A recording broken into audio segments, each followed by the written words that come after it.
All right, everybody, welcome back to another episode of Prepper Talk Radio, radio for the ready-minded. We're really excited to bring to you this episode. We've got some special guest, but before we introduce our special guest, I just want to do a quick reminder to like our all of our pages, our Facebook page, but also we're so close to that 1,000 on our YouTube channel. So please, guys, get that 1,000. Help us get to 1,000 so we can run our contest and get somebody a Jase case, a Jase Medical case, which is a year supply of antibiotics, and also a 5-ounce silver bar. 2 winners. So please get on there and subscribe to our YouTube channel so that we can get that kicked off. Only 15 shy. Only 15 shy. So yeah, we're really close right now. What's funny is we keep saying year supply, and it's not really a year supply. It's your emergency, like, antibiotics for the year, and whatever you use, they reach out to you after the end of the year, and they say, "Hey, it's time to refill anything that you may have used." For me, it's more like a lifetime supply because I never.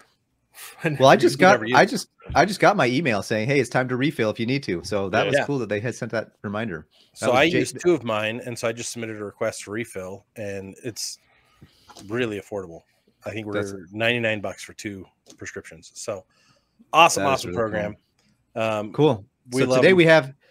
So so our guest today is Jason with the Utah Shooters Association, and he's going to kick off this in next month, actually, where he's going to have an event called the Shootah, but we're going to talk more about that for next episode. But this episode, we're going to talk about our second these babies. We're going to talk about this.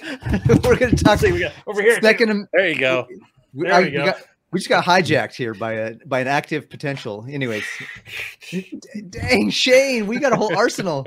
So we're gonna talk. Bro. We're gonna talk. Got to pull the rest of yours up there. So no. There we go. There you go. Like, if you're on, go to our YouTube. Please go to the YouTube and watch the last 30 seconds of this video from about a minute 1:45 till about 2:15, and you'll see all the different the arsenal that just flowed across the screen. But we're going to talk Second Amendment rights. We're going to talk about what's going on in our country right now with this whole. There's a ton of active shooters, and then what the knucklehead administration is doing to rather than really address the issue, they're using it as a political tool and just being knuckleheads about it. And I just so we're going to talk about that today with Jason. So Jason, tell us a little bit about who you are and what how you got started with the Utah Shooters Association and kind of what your love of prepping and guns and all that is all about and how it started.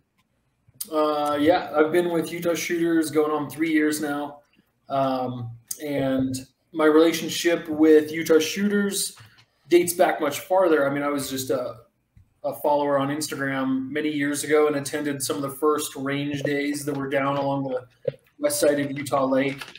Back when I think Neil from Ready Gunner would bring out his barbecue and cook hot dogs for everybody. Yeah, the good old days. And a long time ago. Yeah, a long time ago. So I've been following Utah Shooters for a long time. A friend of mine, Tyler Ely, who was a co-founder of Stealth Gear USA, a bunch of years ago. I was their first full-time hire at Stealth Gear USA, again, a bunch of years ago. And he had since moved on from Stealth Gear and got back into roofing. And at some point years ago, purchased Utah Shooters. And then he contacted me to get back involved with some of the projects he was working on. A company called Tackware, which is a little skunkworks project that we were working on at Stealth Gear that he took with him when he left, and then also Utah Shooters. And Utah Shooters is a little more exciting of a project just because of how community based it is here to grow the Utah shooting community. So we've got we've spun another company and brand off of Utah Shooters called US Gear Co., which is represented by the little jackalope here, and that represents Utah Shooters Gear Co. Gear Company. But it's a brand that we could take, more nationally. That's not anchored in Utah, right? The name of Utah. Why does a guy from Texas want Utah on his chest, like something like this? True.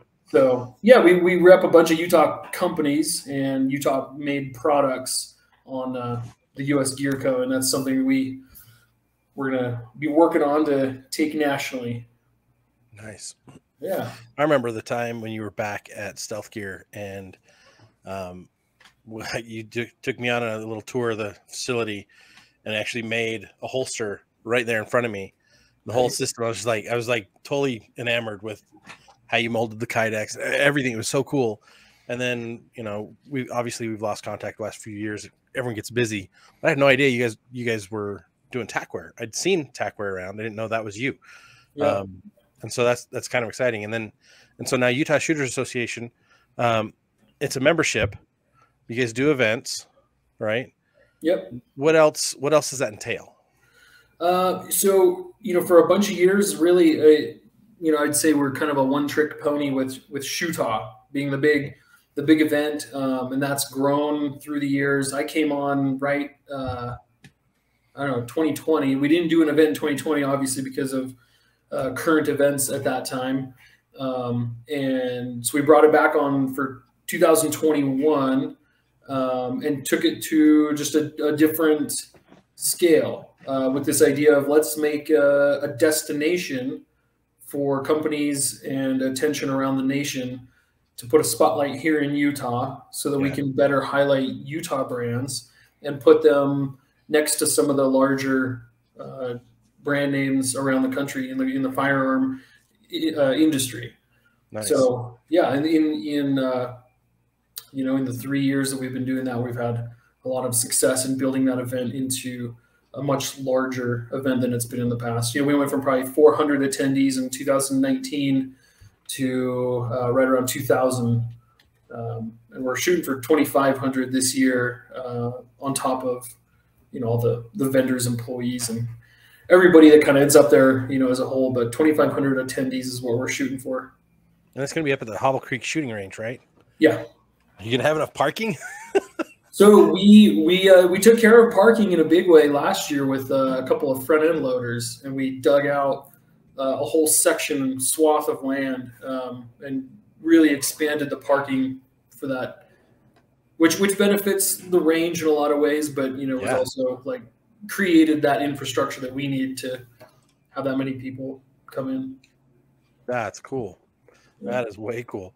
I'm feverishly Googling as we're talking about this because I've moved further north, and so it's even harder for me to get down for stuff like that. But I'm like, well, I'll be there this year. You know, I usually work Saturdays, but I've requested time off, so we're good to go. But we're going to be down there at the event, guys. So make sure, if you haven't already gotten connected with the Shootah event, it's May 20th, 2023. It's down at the Hobble Creek shooting range. Does it starting time? What, like 9 a.m.? What are we talking? 10 a.m. start time, goes till 5 p.m. And then as of right now, we have a night shoot scheduled as well. So that'd go from 8:30 about until midnight. We'll be doing a bunch of night vision and thermal optics shooting challenges and opportunities. Some very unique things. So if anyone's interested in that kind of technology, this would be a great time to come try it out. I have a lot of questions for you about that as well. I can ask it now, or we can ask in the next segment where we're going to talk more about the event. So yeah, we'll kind of save more of the event stuff for the next one. But guys, if you're listening, go listen to our other episode, because we're going to go deep into detail about what this is. But like as career-wise though, you've done stealth gear, you're doing tackware, you're doing the US, what was it called again? US Gear Co. US Gear Co. US Gear Co. Is that just usgearco.com? Yeah. Perfect. So guys, go check these things out. There's looking at tackware, there's some pretty cool stuff there. I do like the functionality of a keychain with tools that you can actually use. The ARTI tool. Oh, yeah. That's kind of cool. Right, I'm gonna have to spend some more time there as well. So yeah. So how did that come to pass? Is that something that you helped design, or is it? No, that's old Tyler. Tyler, he did that years ago. That's a cool little tool. Yeah, that was after he had left Stealth Gear, I do believe. Stealth Gear we were doing with the Tackware line was much more holster hardware, and then when he took Tackware into its own realm, it was more kind of everything EDC tools and flashlights, name brand flashlights. I should say in-house, Tackware branded flashlights. So what is your current favorite brand for holsters? The one I wear every day for concealed carry is Brave Response, which is a Utah company. Brave Response is? Black Arch, Utah company. Black Arch is that's a great brand as well. Brave Response? Right now, I've been really into my Brave Response. It's a belly band style holster. Oh, okay. And I've put it through the ringer the last year, and I thoroughly enjoy it. I'm going to have to give it a try. I find the hybrid ones are the most comfortable for me. Yeah. Whether it's a Stealth Gear or whatever, that it has a different material other than the Kydex. So much more comfortable than just Kydex alone. So, did Brave Response have a different name years ago? That's a good question. Because I have this, or very similar to this, holster system. I have to go check. It doesn't have any branding on it. It was years ago, and a company was just starting up here in Utah. It could be. But it was very comfortable. It was very easy. Like, it was just like, you never had, like, the thing about it's a very unassuming holster. Yeah. Mm-hmm. The thing I liked is, like, it's always on.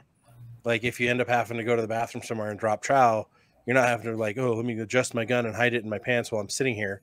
Yeah. Or forget it on the sink counter, right? Yeah, right. Sit on the sink counter. Or the bathroom floor. I'm just thinking public restrooms. It's like, you don't want anyone seeing that or reaching underneath the stall to grab that. And so having it stay on the hip or belly, that was always a nice feature to have. Yeah, it's definitely nice. That's cool. I'm going to have to check them out again. All right, awesome. Yeah, I'm just looking at all your brands here on the U.S. Gear Co. A lot that definitely recognize. You got Ready Man on there, of course. Yep. Tackwell, Sophos is on there as well. We love those guys. Yep. Yeah, lots of good stuff. Bucked Up, of course, local. Are these all local companies here?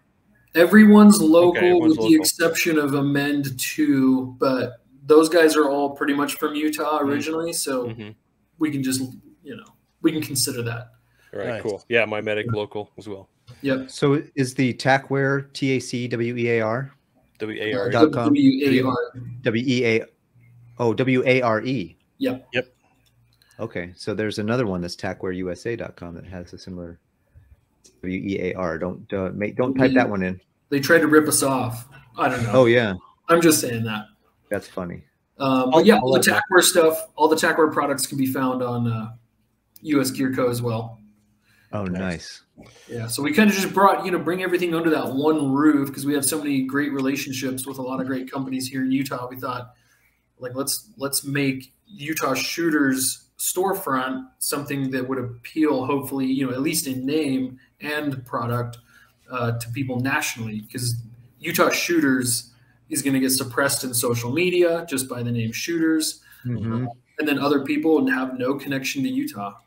So we kind of hid that a little bit in the U.S. Gear Co. And then U.S. feels patriotic and national in nature, but really break it down. It's Utah Shooters Gear Co. And so we thought that was a pretty great play on letters and/or words. Yeah, good idea. Now, do you guys end up doing any advocacy as well? Are you guys kind of helping promote Second Amendment stuff as an association, or is it mostly just helping each other, promote the gear and stuff like that?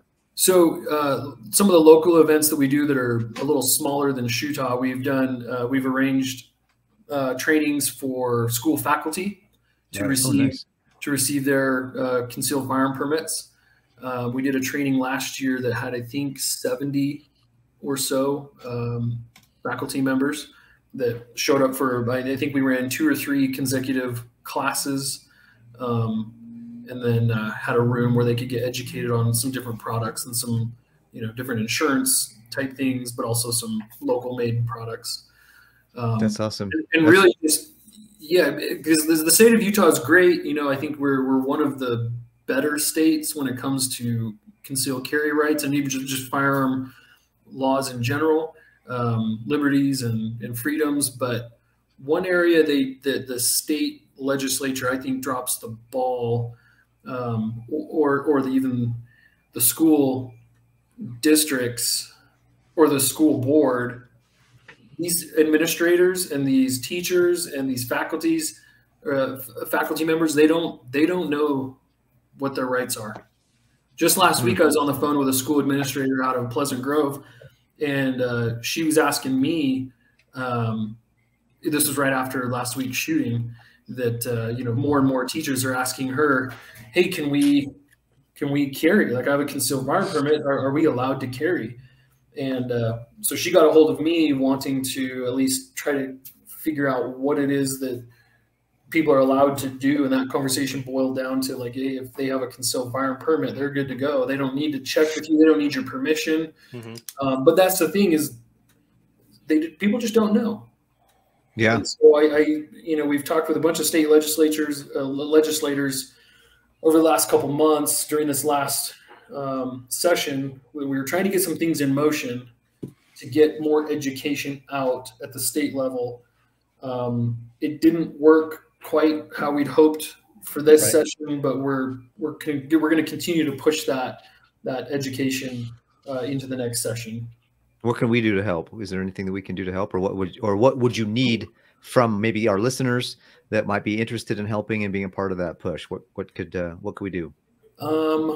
Gosh, that's a good question. I wasn't prepared for that one, but no, I mean, really at this level, I mean, at this point, we're working with a couple of individuals that are really, really tied into a bunch of legislators. And to be honest, we had really great conversations with even a bunch of the minority leaders.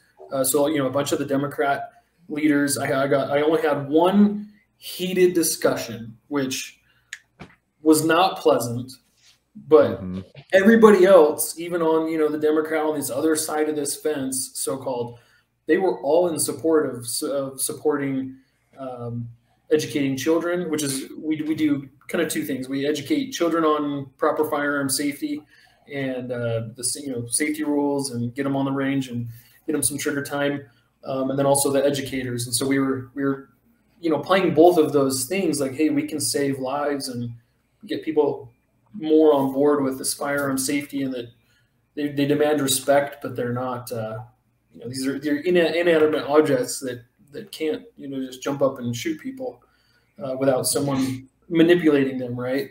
Yeah. So everyone was very receptive in what we were looking to do, but it'll have to come down to next session. Well, we can grease in the meantime. I know Todd Nielsen, and I did an interview with him about Fight Back Nation. He was on our podcast. If you guys want to go listen, I think it was the special episode. It wasn't actually a number; it was a special episode in between episodes. So go check that interview out, where he talked about the importance of reaching out to these teachers. And I think that's, to me, rather than having gun control laws that are ridiculous, like what the administration is doing. I love the idea, especially in Tennessee, where that active shooter situation was. The governor there was like, we should have guns. We should have armed people at every school. And I was like, that'll stop those knuckleheads from moving forward that direction. Yeah. So it really, I was also listening to somebody say that if you look at the states with the least amount of crime, Idaho had the least amount of crime across the country, and 8% of Idaho carries and has a firearm. And so as compared, and very liberal, kind of like Utah, more open laws on gun carrying. And then he said, comparing that to the highest crime cities like Chicago and Illinois, where there's significant gun laws over there, and there's just crime through the roof. It's just a case study. It's as simple as, you look at the results, you guys. This state has significantly, open. Everybody can kind of live their constitutional rights and there's hardly any crime comparatively, versus this other city that's like all about controlling the situation. And look at how much crime there is. Bad guys are going to get a hold of guns no matter where they are. We need to have more good guys with guns. Yeah, and to that point, I mean, Utah passed concealed carry on school campuses back in 2004, I believe.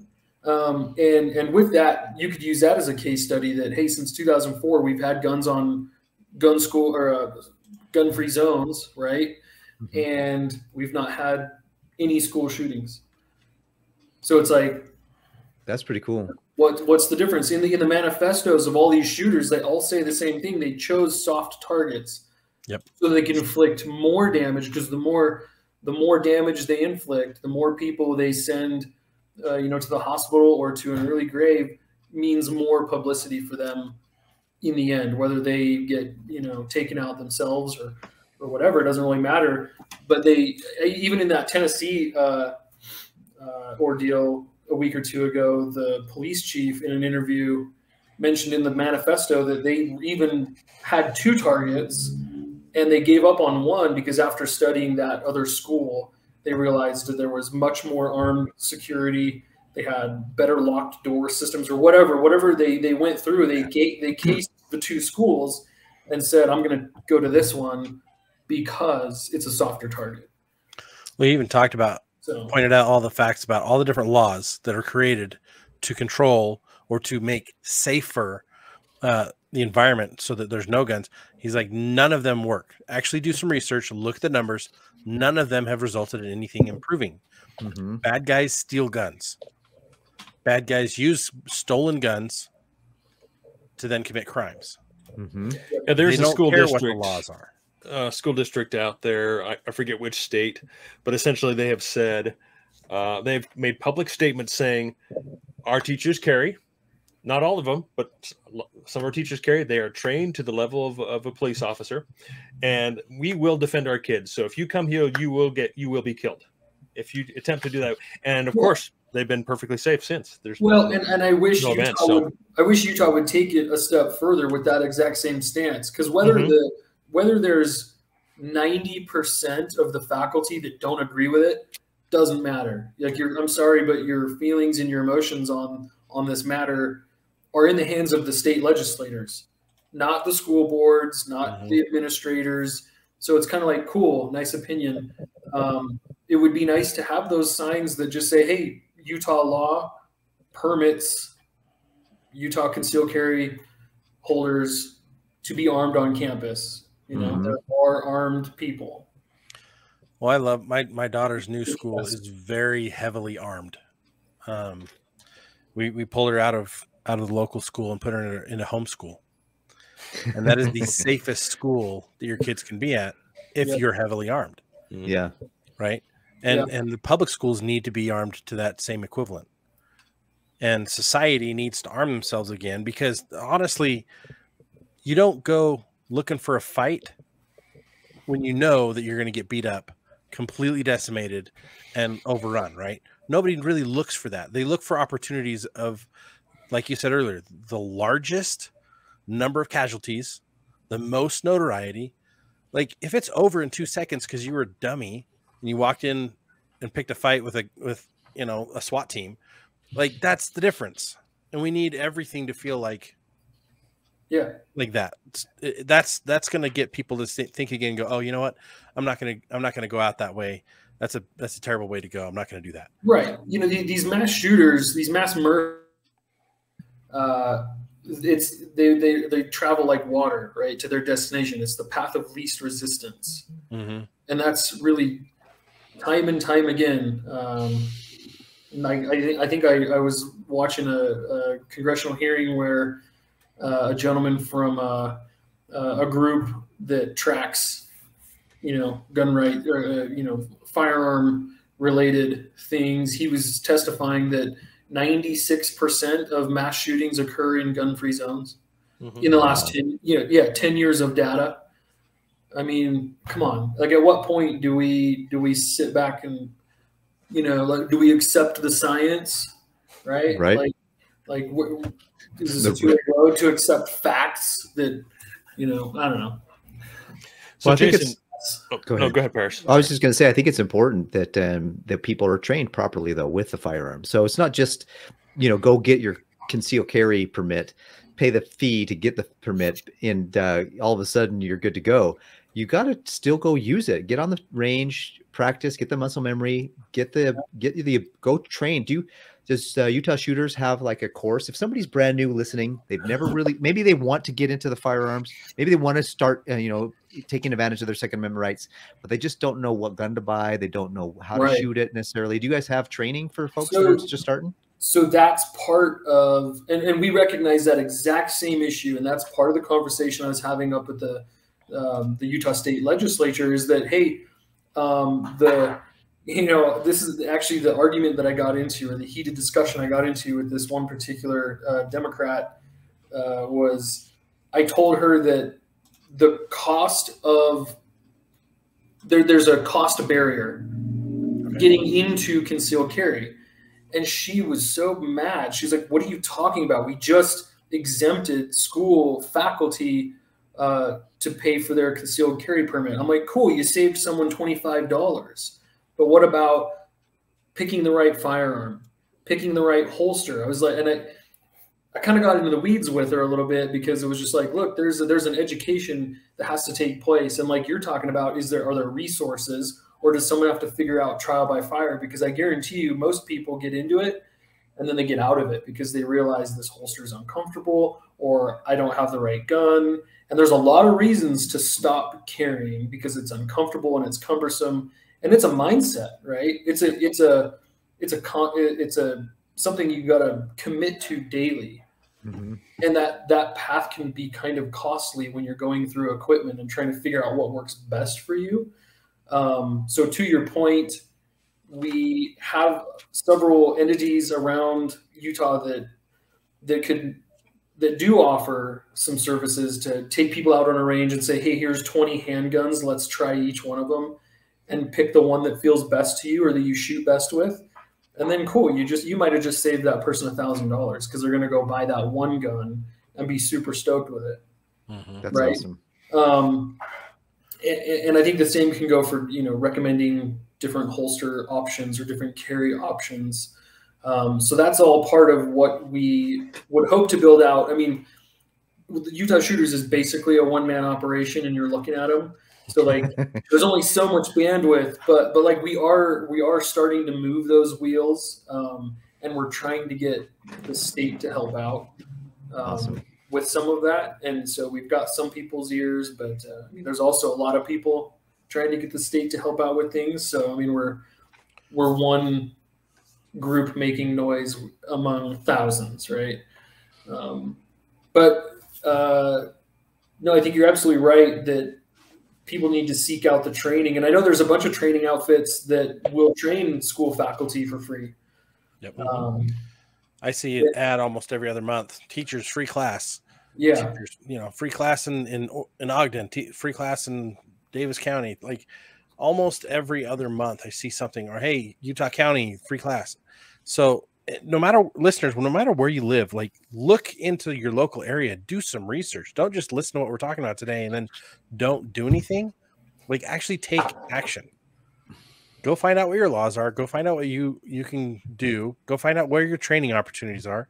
Go find make a few phone calls and find which places will allow you to try out a number of different handguns. Yeah, and I'll throw out there too, if anyone's listening and is interested, I don't know everything and I don't know everyone, but we do have a pretty good network. And hit us up on Instagram, DM us or send us a message on Facebook. Or an email and ask your question, and we'll do our, I and Tyler, when he can, we'll do our best to respond. Because we get questions all the time. Hey, I live in this area. Who's someone you guys would recommend training with, or where can I go shoot, legally? So we're always fielding those kind of questions, and it's on our list of things to do to start compiling that, on a page on our website where people could find that and search that a little better, but. There's not a lot of places to easily find to get this information. So here's a quick few questions for you. You showed us a brief glimpse of your AR there. Mind telling us about your build, what you preferred, brand build on your AR, and then what's your preferred handgun?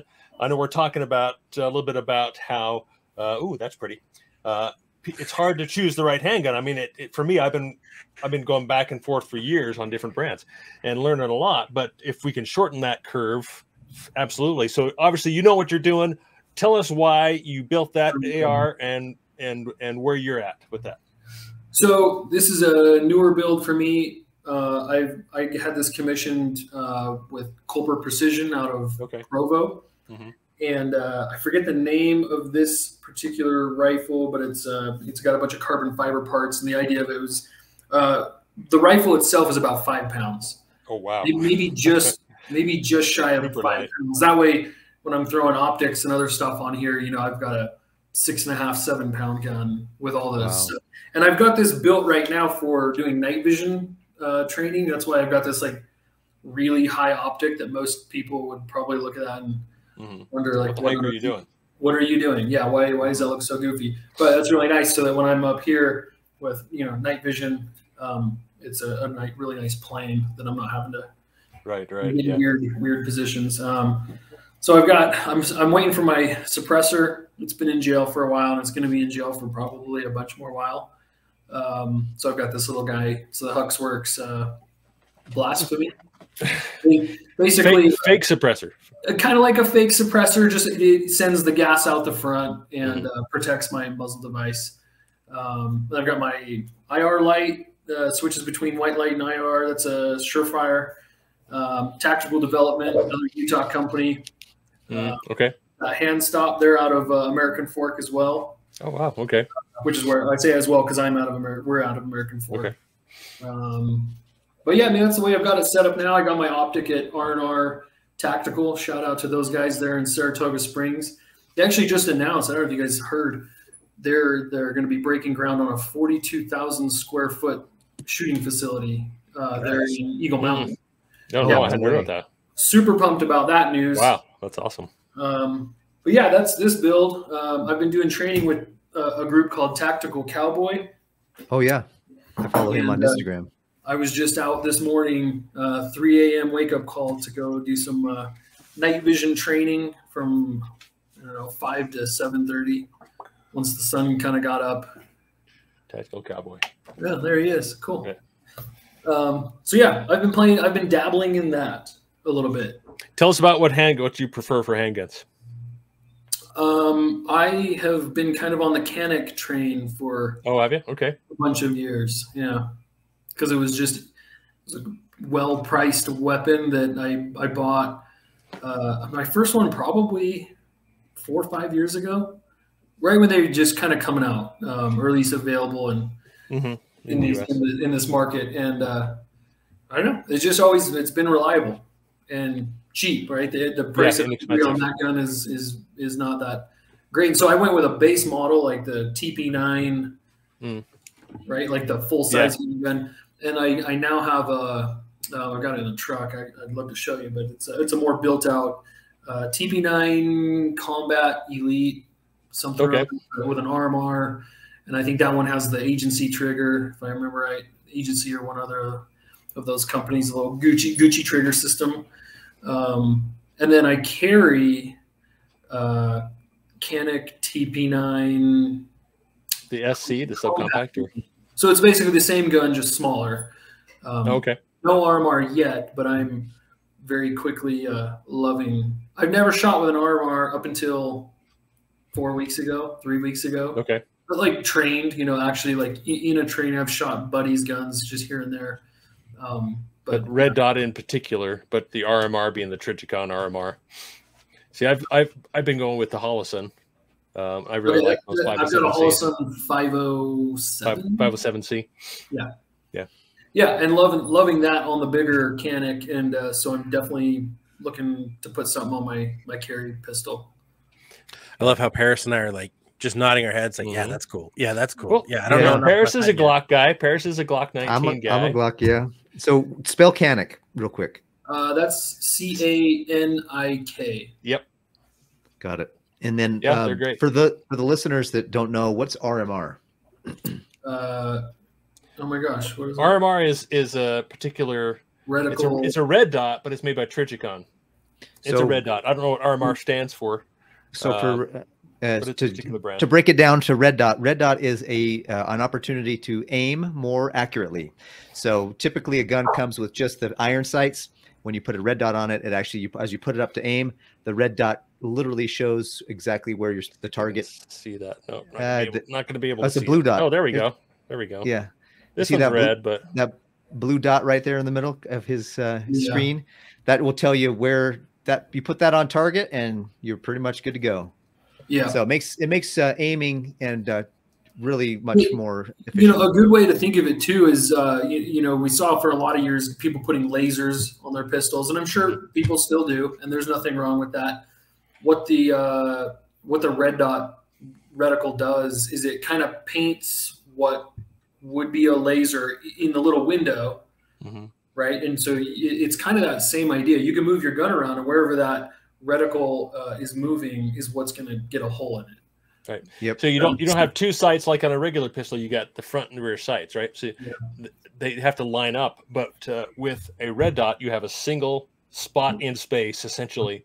That's where the bullet's going to go. Yep. So. And most of these TV shows that have this laser where the bad guy's got a bunch of red and green or whatever dots on his chest, that's not real. That's not normally how. That's usually for dramatics. I mean, they have them too, but that's dramatic effect mostly. Yes. Usually that's cool for dramatics on the TV and the movies. Yeah, exactly. Yeah, that's funny.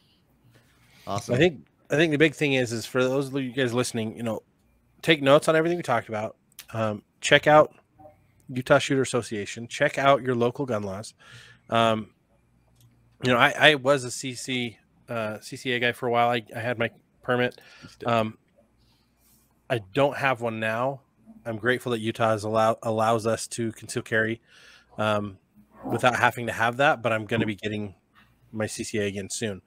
So if you're new to this, the steps that I went through that got me comfortable in the beginning is, first, I wasn't carrying it with a round in the chamber. Took me about a week to get over that hurdle. That's it? A week? That's pretty short. Well, it took me like 10 years. Did it really? You've got to start, you know, and get comfortable. And I went through probably, 5 or 6 different holsters in the beginning until I landed on Stealth Gear for a while. And then I found, I don't even know what the brand was. The one you showed me, I ended up carrying one of those for a while, but it's basically Scott. Yeah. And everyone has. I've got like 4 holsters hanging around, and I'm waiting for a few more that are on order at the moment. But find what's most comfortable for you, and wear it every day, like and then practice pulling it, retrieving it, and putting it back, retrieving it, and putting it back. Go through the steps, because just carrying doesn't do anything. Knowing how to use it and retrieve that tool, that's when you get comfortable. And if you're not comfortable, don't pull it. Yep. Right.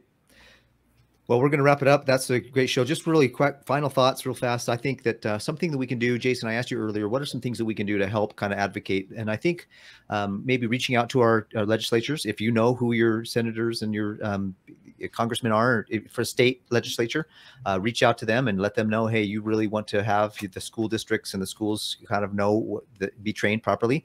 I think another great way to do that is to just go into your kid's school and talk to the principal and say, hey, if there was a shooter here, what is your plan to keep my kid safe? And so if you're doing that, would you agree with that, Jason? Would you agree that's probably a really good way for parents? Those are great. I mean, hitting up your elected officials, you know, and mentioning that. I mean, you said you had Todd Nielsen on, and he's talking about Fight Back Nation, and it's like, you know, that's something that the state could easily adopt and take statewide, right? But like, obviously they're not. And, you know, you can talk about safety and school safety, and then pump, I don't know, it was how many millions they just set aside for school safety for Utah schools, but it's many tens of millions. And that's probably going to go to like new camera systems and stronger doors and things that can fail because someone might leave a door propped open, right? Yep. Someone might shoot through the door. There are all these systems that people are going to feel good about because they have the most latest and greatest technology, when really we need to train people. You know, this is your number one weapon right here, right? So give 5% of the school faculty the ability to fight back, and I guarantee you the tides are changed. Awesome. Even 5%, right? Thank you, Jason. Difference. Thanks for being on again, Jason. For those of you who want to learn more or hear more about Utah Shooters Association and the Shootah event coming up in Utah, make sure that you subscribe to our channel and stay tuned, because next episode we're going to be talking about the Shootah event, the different vendors that might be there, some of the fun events that they're going to have planned, some of the activities they're going to have planned. So make sure you're there.